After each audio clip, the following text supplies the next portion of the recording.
All right, we are back and better than ever for part two of the scalar product of two vectors. And now we are being asked to find the scalar t such that vector A and vector B are perpendicular.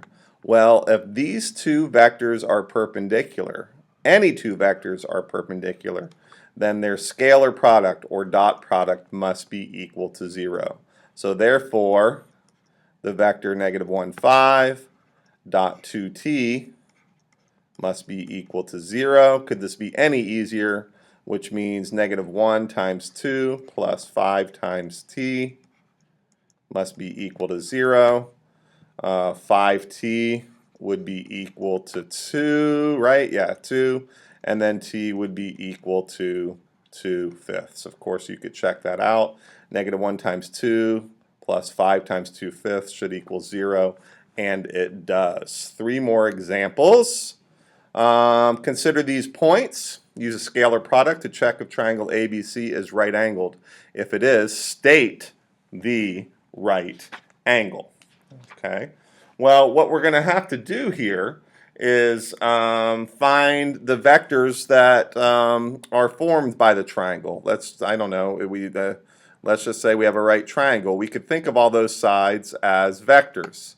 So I'm going to find vector AB, and it is equal to 4, -2. I'm going to find the vector BC, and that would be, let's see, -1, -2. And then the vector AC, third side, would be equal to, work that out, let's see, 3, -4. Okay. So if we have a right triangle, we have a right angle, which means two of the sides are perpendicular to one another. So all I have to do is look for a dot product that would give me 0. And this is looking quite suspicious. Let's try AB dot BC. Yes. Well, that would be equal to -4 plus 4, which is equal to 0. So therefore, AB is perpendicular to BC. With B in common, that means that the right angle is at B.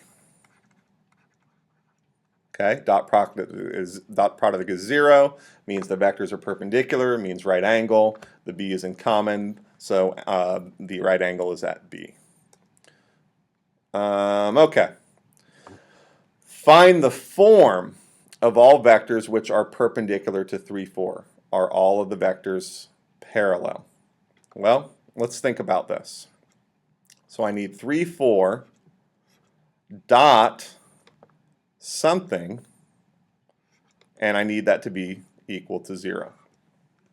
So we just need to think about this. I need to be able to multiply these and in such a way that when I have the dot product, I shouldn't say multiply, have the dot product, so it would be equal to 0.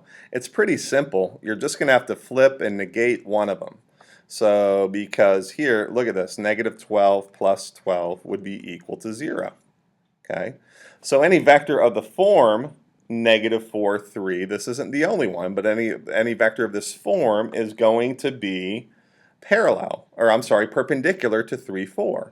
So let's take, if I take any multiple of that, k times -4, 3, that too will be perpendicular. Okay, just to prove it, let's do let's say k equals -2. Let's try that. Well, if k equals -2, then the new vector would be +8, -6. So let's take that dot product. 3, 4 dot 8, -6. That would be 24 minus 24, which would be 0. So you might have been thinking, well, couldn't have the negative be here? Well, it sure could, but I take care of that because k can be any scalar. Okay, and since it is a multiple of this, the form of this vector, all of those vectors will indeed be parallel. And that makes sense because if I have a vector here and I have a vector that's perpendicular to it, right? All other vectors perpendicular would have to be parallel to the original vector. Okay, that makes geometrical sense. All right, last example. Use vector methods to find the measure of angle ABC. ABC. Well, I am going to slap this on a three-dimensional axis. And since that's the back corner, it really doesn't matter which corner you use, but I'm going to use this one since it's the back corner. And I did that wrong. I picked the wrong doohickey here. I want it to be at the end. So, okay. So this is going to be positive x. This will be positive y. And this will be positive z.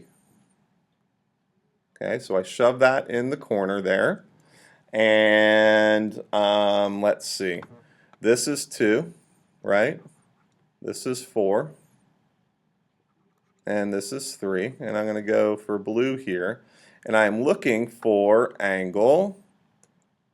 Let's see, let's just use this. And now I want to go back here. So I'm looking for angle ABC. So let's see which angle we're looking for. Angle ABC, right there, which is the midpoint there. Okay, well, I need some coordinates here. A is going to have coordinates 2, 0, 0.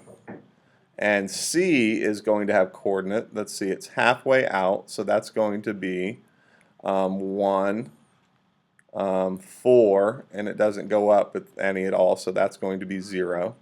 And what are the coordinates of B? Well, 0 over 4 up 3. 0, 4, 3. Okay, so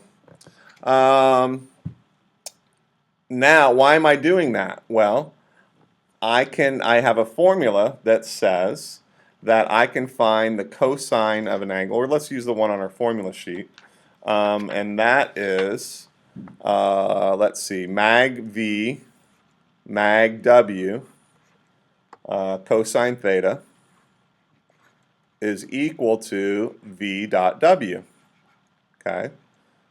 Or cosine theta is equal to V dot W over mag V mag W. Okay.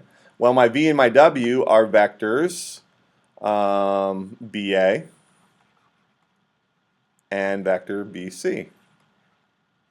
Okay, and vector BA is equal to 2 minus 0, 2, negative 4, negative 3. And vector BC is equal to 1, 0, negative 3.